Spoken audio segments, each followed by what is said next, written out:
Hey y'all, welcome to my desk. Pull up a chair, let's chat. So as I have started all things back to school and getting all the things done to do those introductions, one thing that stands out to me is that their name matters. They love to hear their name. They know when they're in order. If they've been together for a long time, they know whose name is in front of them alphabetically. They like you to spell their name right. So I just wanted to chat about all things names matter.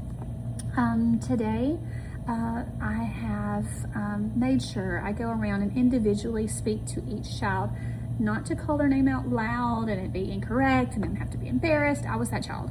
I was that child who was always called by my middle name, so they would read the roster out loud, and it was the constant raising your hand. And for some people, doesn't bother them, but for others, raising your hand and having to go through that process every day, 4 or 5 or 6 times a day, depending on how many classes you have, it's no fun. So I always try to make a point of introducing myself, giving them a task to do, and then individually going to each student so that they can quietly tell me their name of preference.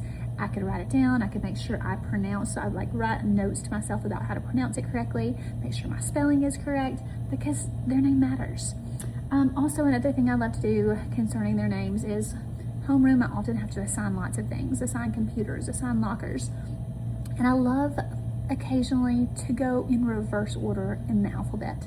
The child with the last name that starts with a B is normally always the first computer or the second or third computer. And the person who has the W name knows that they're going to sit there and have to be patient for a long, long time. So every now and then I like to switch it up on them because you know what? Again, their name matters. And so sometimes when I start with the Z's and work my way up to the A's, they look at you like, oh, you cared about me and you thought I was important to be first. So every now and then I just switch it up so that they feel like just because they're the last name on the alphabet, they don't have to always be last. So just some ideas for you. Hope you're having a great day. Hope your back to school season is going smoothly. Thanks for joining me. Join me again next week.